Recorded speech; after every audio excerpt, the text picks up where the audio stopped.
When it comes to SEO and websites, it actually starts back when I was in about middle school, where the internet was really starting to become a thing.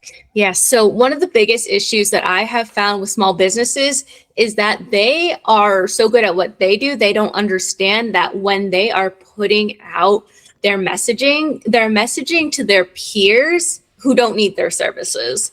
So definitely the audience. You really need to look to see what the demand is and what people are complaining about.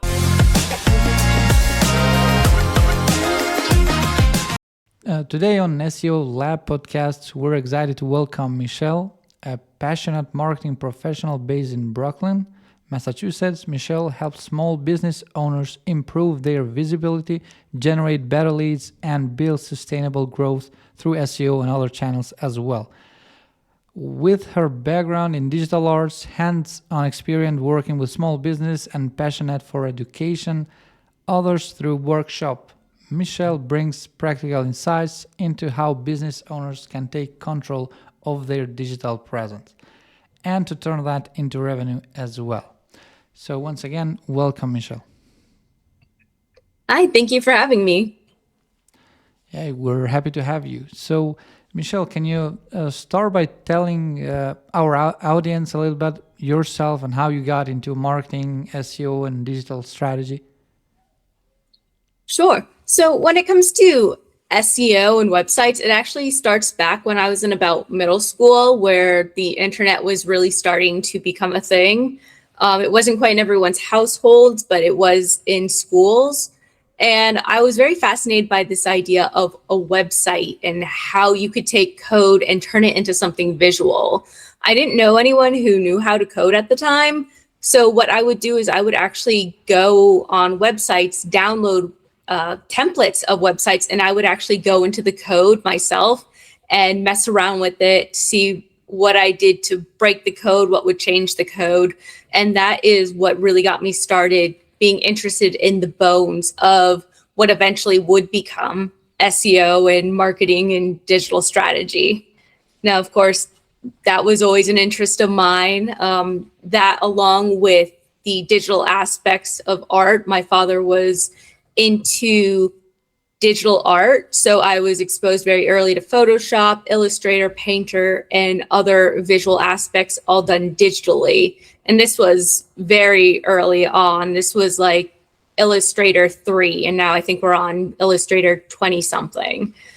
And then that just kind of grew naturally with my interest. And then going into college, I wanted to pursue more of that digital art and understanding the intersection between art and technology and how we can use the technology we have to create a more just beautiful world, but also what can we do? How can we push the limits of that? And of course, that also brings with the website design and understanding how to build a website that can handle those sorts of graphics. And from there, I got my digital arts degree from Northeastern University. I got my start actually as an administrative assistant at a tribally owned government contracting firm, but that very quickly turned into business development and marketing for their many different subsidiaries and business development and digging into finances and contract strategy. So that is kind of what allowed me to launch into more of the marketing world. Yes, sounds very interesting as well. So according to your experience, we know that you actually work more into small business and with small business owners as well. So what are some of the biggest challenges that you see them facing in this area of age and everything else? Yes. So one of the biggest issues that I have found with small businesses is that they are so good at what they do, they don't understand that when they are putting out their messaging to their peers who don't need their services. They need to look at what they're writing and realize that they are too much in their world, so they don't know how to speak to people who need their services. It's very easy for me to go into jargon and talk about SEO and WCAG and the website consortium And for people who are in my sector, that's great. They know what I'm talking about, but those aren't the people who need my help. The people who need my help are the people who are going to say, why isn't my website fast? Or why can't I find myself on Google? And I think that's a very common problem with small business owners. They talk in a way that attracts their peers and not the people who actually need their expertise. Yeah, makes sense. But what about how they see marketing and SEO? Do we have a lot of struggles when we try to explain something to them, and they're seeing something like, well, the user is already on the side, when the problem is that we do our best to bring the users in, and then it's a different tiny error that we can adjust to fix it. How hard is to explain this to them? It's really hard because they are so focused on their financial side of things that they don't realize that it's going to cost more money right now, but because they can't see all the money that they're actually losing by having a less efficient site, a site that can't be seen, a site that's not as accessible, all they see is as a money drain, unfortunately. And it's hard to get them to understand that these things, even if you don't see them, they actually make a big difference in your visibility. And the thing is that I always say is you can have the best product in the world that everyone needs and wants in their life, but if no one knows about it, it almost doesn't matter that you have that product. So you have to design your company, you have to do marketing in a way that people actually know you exist. And then once people know you exist, that's when you can actually start creating income and revenue. Because if no one knows you're out there, no one knows to even look for you. Yeah. So if we go back and forth in talking to clients, because that's pretty interesting and pretty important as well, how do you think, have you managed to have any bulletproof idea of dealing with specific industries or specific clients? Is it about the age? Is it about the nationality? Is it about the industry or niche or anything relevant? Or what do you think? What do you think all of these criteria that make the changes for you, so you can pick and know how to react in those cases? So I think the most effective clients who are really able to move the needle and understand are those who are willing to say, I'm an expert in this thing over here, but I'm also having to deal with these things over here that I'm not an expert in.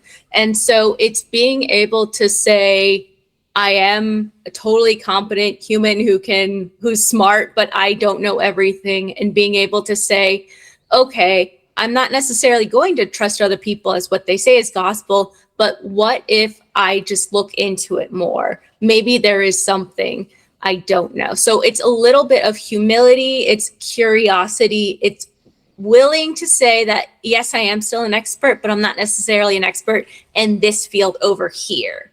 Because you go into a business not because you're an expert at finances and marketing and business law and all of these things. You go into business because you have a passion for a certain skill, and you're an expert in that skill. You're not necessarily an expert in all of these other things. And that's when people need to realize that they need to outsource those things and trust people who are experts in those fields. Yeah, you mentioned also helping clients with visibility and lead generation. What does a strong lead generation strategy looks like for a small business? So for a small business, it is really knowing who your target audience is. And I have definitely talked to small businesses where they think they have a strong target audience in one area, but then when you really break it down, you realize those probably are not the people who either need your product or can afford your product. So it's really about doing that market research, seeing who you're going to speak to, because there are a million people who do the same thing, but they don't all do it the same way. So it's really finding the people who resonate with your messaging and how you go about things. And then being able to translate, your jargon and your expertise into words that those people who need your services, who want your services, who can afford your services, the language that they talk, the language they use, the words that make sense to them, not necessarily the words and language that make sense to you. Yeah, since you mentioned that, it just crossed my mind the levies marketing in the World Cup these days. I don't know if you've seen that, the way they covered the logo and make the whole world talk about them. Even they refuse to be a sponsor on World Cup, or at least they aren't a sponsor. And so my question is, do you think that sometimes in order to go an extra mile, you should be able to face everything and be ready to go way back? Yeah, I think there is a lot to be said when people are looking at different companies. They are more critical now than I think they've ever been with a company's decision. For example, there is, not to go into specifics on politics, but there are certain companies that will flip and flop what they promote depending on the current administration. And that has actually seen a lot of backlash. They think they are doing themselves a favor because they think they're going with what's most popular, but they found that people are more likely to stick with a company when they dig their heels in, regardless of which way it is, and say, no, this is my stance. I know Costco has very strong stances. They're very stable, and they've found that whether it's with or what's popular, without against what's popular, they're like, these are our core values, this is what we stand for, no matter the outside influence. The companies that are like that tend to have the strongest loyalty, and they tend to have surges as well in growth because of that. So being able to, whether it feels like you're going forward or backward, if you have strong values and you're consistent with those, you're going to get people who are just as loyal to you, who are willing to drive the extra half hour even, because they say, this store shares my values, and no matter what else is going on, I want to support a company that has those values.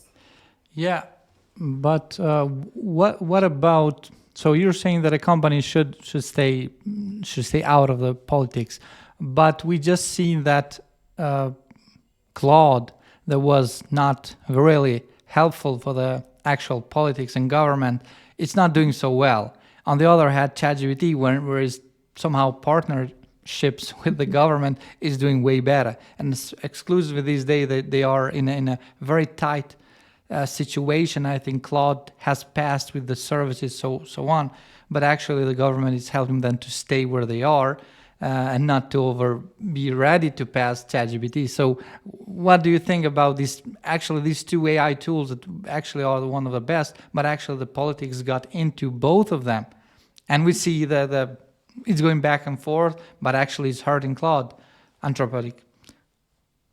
So when I say not going to politics, I don't mean companies shouldn't be political. I think everything is inherently political. I just meant me personally. I'm not going to be saying, oh, this is right, this is wrong politically. I do have very strong opinions, but it's more like I want to stick to what I'm seeing. And so companies, they do have to be political. They do have to take a stance. It's just sticking with their stance and not flip-flopping. That is important. When it comes to the Claude ChatGPT situation, I've actually read that it was actually a very big thing for Anthropic to say, no, we're not taking these guardrails off. And that when ChatGPT said, oh, we're okay with the government doing whatever with AI, that there was actually a huge surge in the usage of Anthropic Claude, and that there was actually a big drop in ChatGPT. So what I actually read was the opposite as far as what the consumer backlash was. Yeah, so also the users are voting for themselves in which AI tools to use. Okay, so going back about you're passionate about education and workshop. So what do you enjoy most about teaching business owners marketing skills? What I love the most about just teaching in general is watching someone who approaches this topic with curiosity. Maybe they feel a little overwhelmed, but being able to watch that transformation from being overwhelmed to understanding is just very powerful in general, being able to have someone approach this topic that they feel uncomfortable with, and then by the end, they feel, okay, I actually understand this. I feel like I'm in more control. I'm very much into knowledge is power. And the more you know, the better you can understand why certain experts are doing things the way they're doing. And that can prevent you from being manipulated by someone who knows the jargon, but doesn't actually know what they're doing. But also you have experience in as a former podcast co-founder. So how do you see podcasts these days with all this AI and a lot of podcasts that are coming and going? So what's your intake in podcasts exclusively? So when it comes to podcasting, I've noticed that there is definitely a rise in AI podcasts where the voice is purely AI, and there's actually a lot of backlash against that.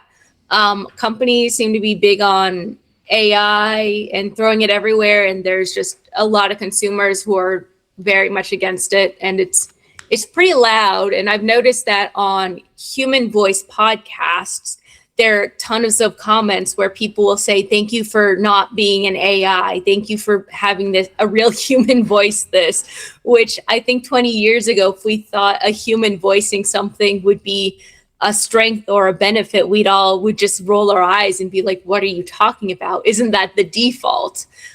So I think it's important for podcasters to use human voices and real people and not just hide behind graphics, because the thing is, people are going to be listening, and if they think you're an AI person, they're going to tune out. It doesn't matter. Again, it's one of those things. You could have the best information, but if no one wants to listen to you, if no one can find you, it doesn't matter.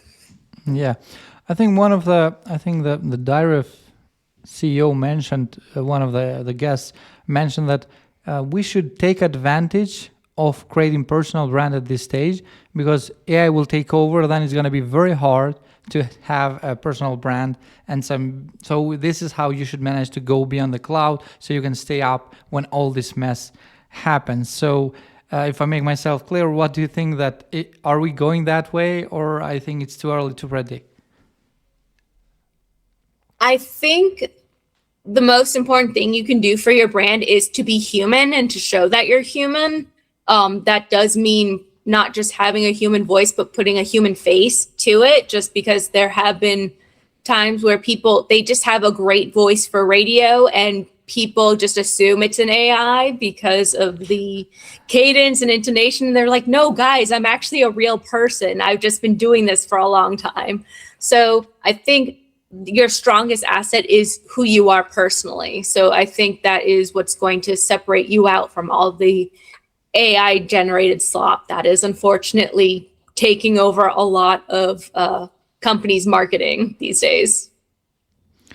Okay, so going back into digital marketing and marketing strategies as well, what do you think is the most crucial thing that we should have in mind when we're creating a marketing strategy for a small business or a medium business as well? So definitely the audience. You really need to look to see what the demand is and what people are complaining about. And one of the best ways to do this is to look on forums. Reddit is very popular. Obviously, you're going to get into some trolls and negativity on there, but when people are upset, they're very loud on there. And that is where you can kind of see, you can look at your competitors, go into their subreddits. What are people complaining about? Is there something there that you can kind of hone in on and be like, well, I'm noticing this pattern among all of my potential competitors, but this is actually where I'm strong. I can highlight this.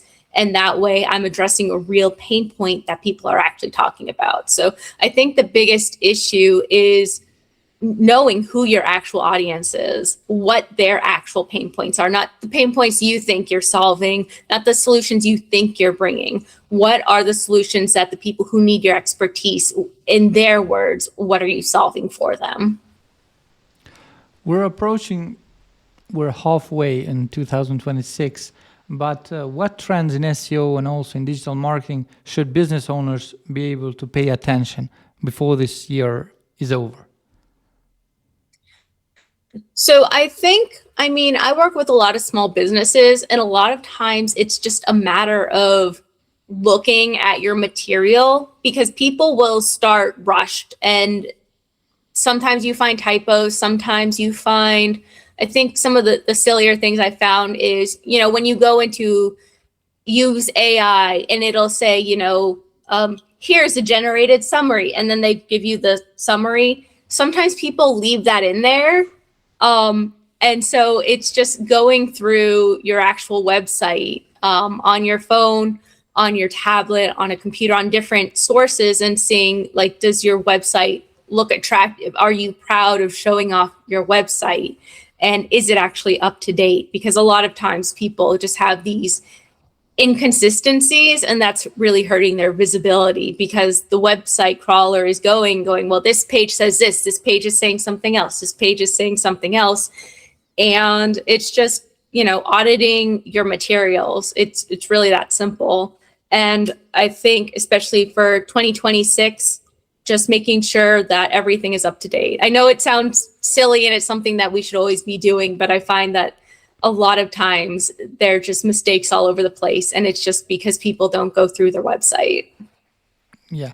Since we're talking about mistakes, and I want to ask you, what is the one myth that you wish more that small business owners would stop believing that, because that doesn't exist? Let's see, myth. I would say that accessibility doesn't apply to them because they're too small for it to matter. Okay. If we go into SEO now, what do you think AI is doing to SEO? Is it helping? Is it killing SEO? Because we had this conversation back and forth in every podcast, in every episode, in every content. SEO is dead. And when AI came, everybody thought, yeah, now is the time. SEO is dead.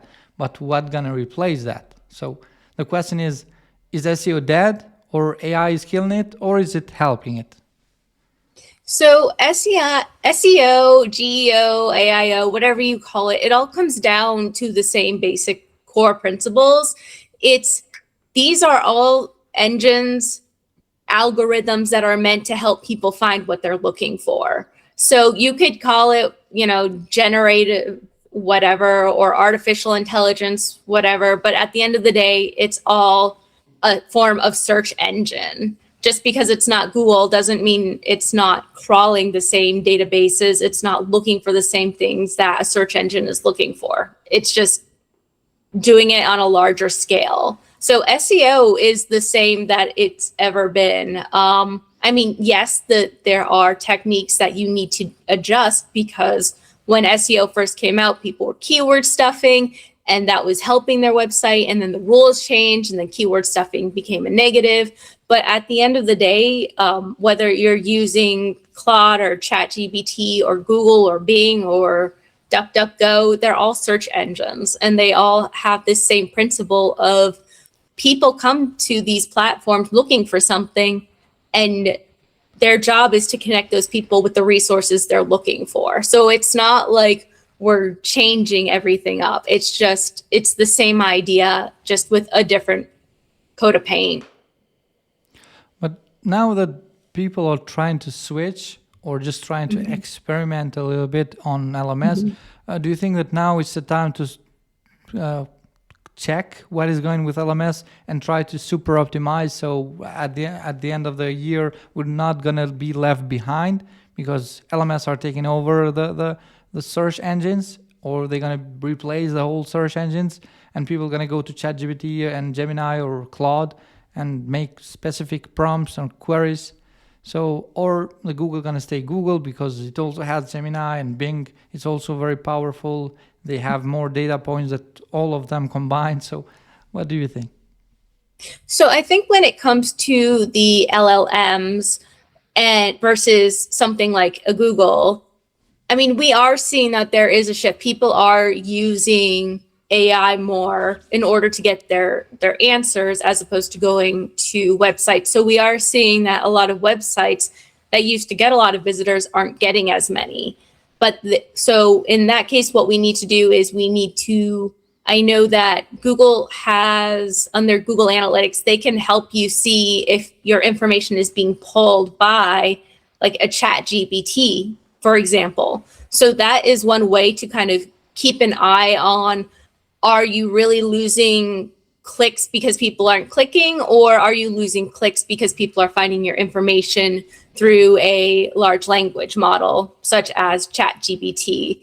So I guess in that sense, it's already having an impact, but at the end of the day, it's being visible and having relevant information on your website in a way that does serve people, because that does, the whole point of the LLMs is to answer people's questions. So if you're answering those questions in a way that reflect the questions that people are asking, again, in their tone of voice with the words they're using, then your answer is more likely going to show up, whether that is a Google search engine or a large language model. Yeah. Well, so what about SEO in social media? How we can make a post SEO friendly for social media? So that would go to what I would consider accessibility. And that is why I think accessibility is so important. When people think of accessibility, they might be thinking of people who are blind and need screen readers. But at the end of the day, accessibility is a huge part in what allows SEO to also know what is going on in your images that, it wouldn't necessarily be able to know otherwise. So accessibility and SEO go hand in hand. So social media tends to be very visual. So having that accessibility information in the text and the description is not only going to help those who are visually impaired, it's also going to help search engines realize, oh, this is what is the information that's written in the visuals on the post, on the meme. And now I can figure out what this social media post is. And now we can direct more people to it because we have a better understanding of it. So I would say it's about making sure all of that visual information is also available in that written information on that social media post. Should we continue adding hashtags to our new posts or reels in social media? I would say yes, but very limited. There used to be a time where you would want to add every single one under the sun, but now we're finding that less is more. And then also that hashtags are slowly becoming less and less relevant because the algorithms are now looking at all of the text in general and not just searching for those hashtags.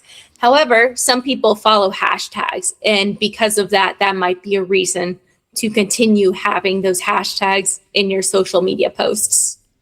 Okay, so hashtags aren't very important, but what about the editing those specific reels? Is editing very important? I think editing is very important when it comes to those reels, especially when we're talking about reels versus just long form YouTube videos. People these days have very short attention spans and they want their information fast. So if you're someone who talks really slow or someone who has a lot of dead air happening, you're going to want to edit that out. You might even want to speed yourself up a little bit. I've known that a few times I've rewatched what I've written recorded, and I've been like, oh my gosh, get to the point. And so I've had to edit myself to get to the point because that's what people want. They don't want a 20-minute intro when they clicked for a specific topic. They want to get to that topic. Okay, and then we have also hooks, and we also have some cuts. Then we use different like eye-catching videos, like either is somebody that is slipping and going back to the ocean, or somebody that is riding a bicycle then is getting jammed or something. So how important, or does this will fit to the brand or to the personal brand or business brand? So, I mean, when it comes to keeping people interested, I mean, there's a reason why there are a lot of, they have the Subway Surfers playing in the background while the person is talking, or even something as simple as someone will be knitting or crocheting while they're talking. Again, this just comes down to a lot of us have really short attention spans. A lot of us are multitasking. I mean, how many times have you been watching TV and you'll pull your phone out or see someone else pull their phone out? It's because we need more than one thing going on. We are not able as a whole to just sit down and watch something without other distractions. So you almost need a distraction that isn't going to totally pull away. Like that Subway Surfer thing that you see everywhere. It's not pulling away, but it's giving something visual, something a little extra, a little bit of that dopamine hit to keep someone willing to listen, to stay engaged because you're giving someone else this interesting visual. But the thing is, like, that's always been relevant. That's not just a now thing. That's why when you look at studies, you'll find people who use a lot of gestures tend to be more engaging for other people. It's because there's that extra movement added and you're not just hearing someone drone on. There's something else going on that you can visually tap into, regardless of whether it's actually adding anything or not. In which way are we going in regards to which platform to use? Because nowadays we have seen, okay, we have TikTok, Instagram, we also have Facebook, which still has the greatest, most data. But where are we going in regards to which platforms to use, especially for business owners that will and can generate leads? Yes. So that is going to be more of the short form content in general. So people aren't really looking to read anymore. They want their information quick. They want it fast. They want to be able to hold down on that right side of the screen to double the speed. So we are looking at things like Instagram Reels, YouTube Shorts, and TikTok. Those are going to be your main places. And I would say YouTube and TikTok more so than Instagram, just because Instagram, while it does have Reels, it's still pretty visual, static image focused. Yeah, interesting. I was thinking about that as well. So do you think we should try to copy those strategies that are working, or even try to be viral in a way that everybody can see us? But in SEO, we know that not everybody that sees is ready to buy. And especially for specific business, when we want less people or less impression, but we want fewer leads or demos or installments or sales and revenue. So is this how it works? Because we cannot just be very laser focused. We still need those people to get their attention so we can get some leads, or we can find something like a secret formula that we can use because now we have AI. Mm-hmm. So I don't think you're actually going to be able to find your solution with AI, because a lot of people don't know how to use it properly. They'll say, I'm selling cakes. How can I sell cakes? But the thing is, in order to really get something relevant out of AI, you have to be typing like a paragraph plus of every bit of information that you have to feed it, because otherwise it is going to give you something so bland and so generic, and you're just going to be in a sea of all the other bland and generic, and it's not going to do anything for you. So when people look to AI, I say be as specific, give it as much detail as possible, and then always check its work, because AI hallucinates a lot. Like you're seeing lawyers losing their license because they're using AI, and AI is hallucinating cases that don't even exist. So you really need to be careful when trusting it to pull the information. So it's better to feed it the information you want to work off of.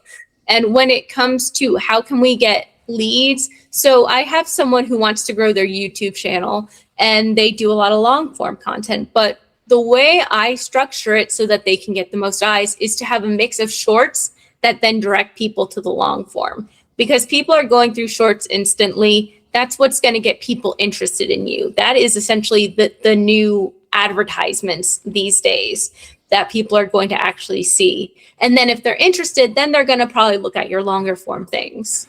So I would say it's a lot of short attention span grabbing videos that is then going to get going to help filter out some of those people to get more interested people. And then you bring them to the meat, if that makes sense. Does scheduling content makes any difference? Like if you're using a third app, whatever, will that make any change in regards to how that specific video or reels or content will perform? So it depends. And the reason why I say it depends is because not every scheduling tool is going to allow you to access all of the tools of that specific platform. So there are times where you can use all of the tools with the scheduling tool, but other times you have to go into the actual, I'll just give an example. So I use Zoho Social to do a lot of posting, but sometimes when I'm doing a YouTube short, I can't access all of the little preferences and details that I want to add into it. And because of that, if I want to do a short, it really makes more sense for me to go into YouTube directly and upload it directly to YouTube rather than through a scheduling tool so that I can make all of the edits, because just the way their API works, their security settings work, you can't always access all of the editing tools from a social scheduler. So that's really the only time that it's going to make a big difference. But other than that, so many people use scheduling tools to be consistent that it's not an issue. If we use a VPN, should we use a VPN, or is it very important the location where you post? If, like us, we're talking about digital marketing and SEO and social media impact and algorithm, and does it matter if we activate VPN, and publish it from New York or London? So will that affect how the videos, how the views will interact, and to improve the chances of better reach? Yes, so that depends on the social media platform. For example, I know TikTok, for example, does keep your actual location in mind when you're uploading things, and that is how they determine who to show it to. For example, I'm actually in Chile for a bit, and when I post on TikTok, it's not just giving me stuff from where I've lived most of my life. It's sending me things from where I currently am now. And so when I post things, it's going to show it to other people in my area, regardless of the fact that I'm speaking English and I'm in a Spanish speaking country, regardless of the fact that most of my followers are in the US. So in cases like that, a VPN is going to matter, because TikTok is looking at where you actually are and is going to push that information to people close to your actual location. And then there are other Instagram and YouTube where location just really matters if you're putting it in the hashtag or if you're actually tagging the location. But when it comes to needing a VPN, I would say definitely for TikTok. And I wouldn't be surprised if, as time goes by, more social media platforms are going to follow TikTok just because of the success that TikTok has had. Okay. What else are people missing in TikTok, YouTube Shorts, and Instagram when they are creating content that you see this daily or even minutes when you scroll? You see this kind of mistakes. Oh, you should have done this or that. What is that specific thing that you see? I would say taking too long to get to the point. And then again, I would also say having long intros. I know people want to announce themselves, but the fact of the matter is, if it's more than 2 seconds long, people are like, I know it sounds like such a short amount of time, but the reality is I've been on YouTube, looking for a tutorial, for example, and the intro is like over a minute long. And I'm like, I don't know who you are. I don't care who you are, because you haven't proven, tell me why I should care who you are, and then give me the intro. But don't give me this long intro being like, look how cool I am, when I'm like, I don't know you. I don't know if you have the information I'm actually looking for, Or if you do, I don't know if it's in a way that's actually helpful. Why are you, like, there's a reason why when you're watching Netflix, you can skip the intro of the episode because people don't want to watch the opening. They want to get to the meat of it.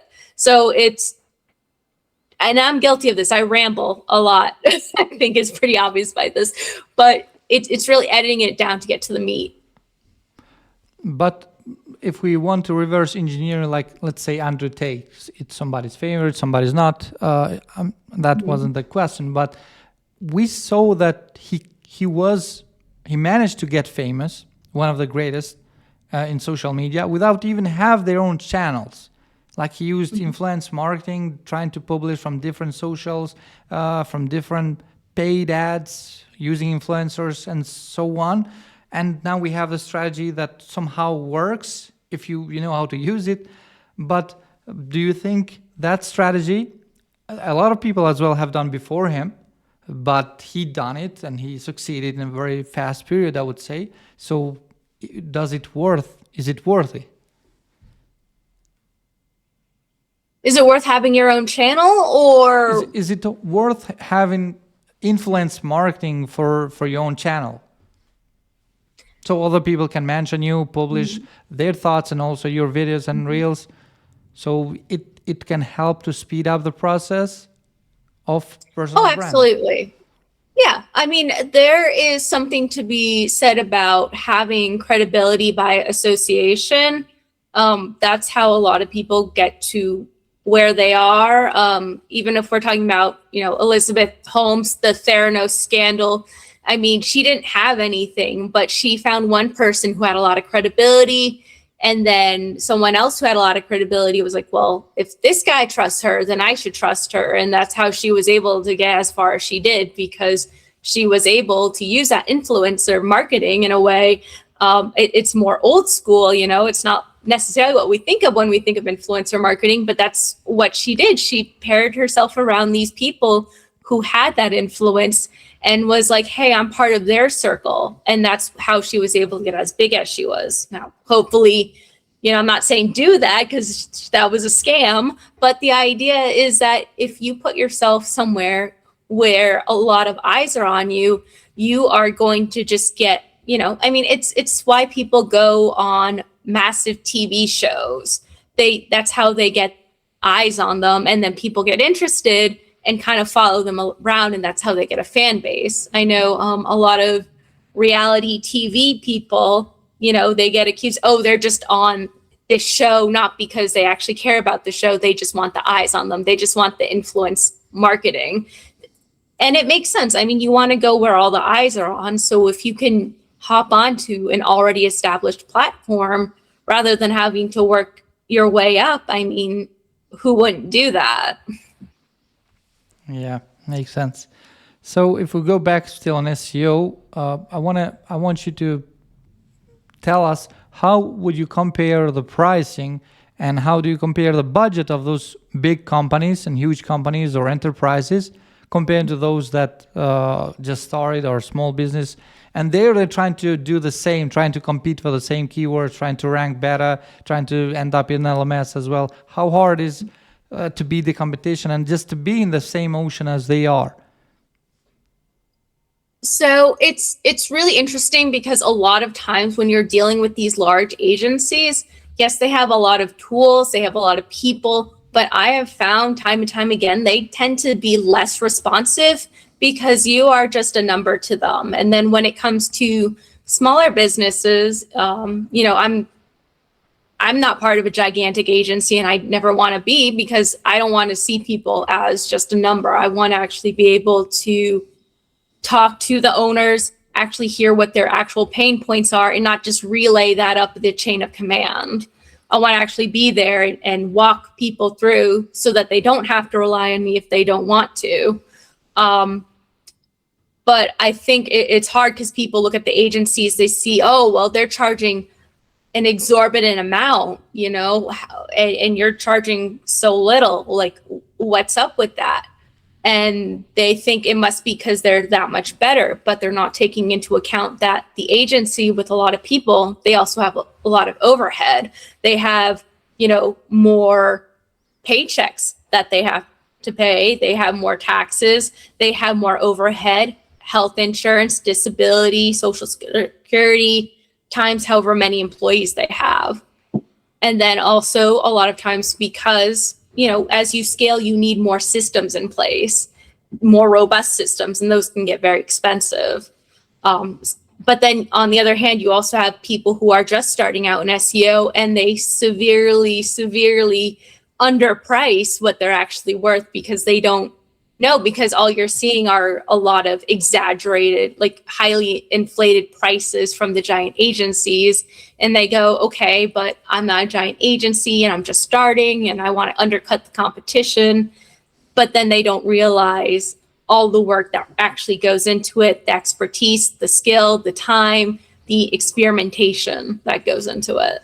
I'm not necessarily going to track those clients because they're not willing to pay less, or they don't care if you're going to offer less, but they care to get the same product and service. So that's also one thing as well.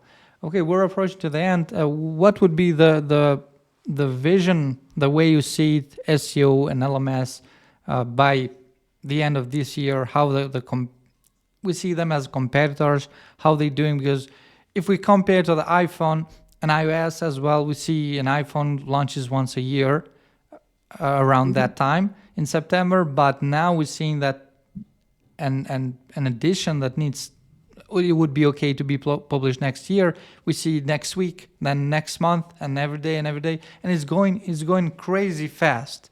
How is affecting our life, our daily work routine, and how do you see it's going to be at the end of this year, mostly? Because we cannot even predict even further than that. So, when it comes to AI, I think we're going to see it continue to be pushed on us more and more, continually in more places that make even less sense than they currently do. And I think we're going to see more pushback from the consumers regarding this blatant use of AI, especially as we are becoming more and more aware of the environmental factors happening. But then when it comes to SEO, I think it really is about keeping your website updated. And just honestly, it's the groundwork, the foundation, making sure that you check your website against Google Page Insights and actually following the recommendations that it's saying, to make sure that your website is healthy, and then continually add new content, making sure things are updated. And then if you can get organically people talking about your business on different social media accounts, Facebook, Instagram, Reddit, because you don't want to, there's always that account that's obviously owned by the company and they just advertise everywhere on the forums because they know that's going to help in with ChatGPT, because ChatGPT and other large language models, they use a lot of Reddit. But the thing is that annoys the users to no end. So people need to figure out how to balance getting their name out there and not being this really obnoxious account that's just spamming everywhere for the sake of being spammy. You really want to make sure the content out there is quality, and that if your name is out there, it's people genuinely recommending you. Okay. Michelle, once again, thank you very much for being on this show. We highly appreciate everything you share for us and for the audience. These are very valuable tips in SEO and exclusively on social media as well. So once again, thank you. Thank you.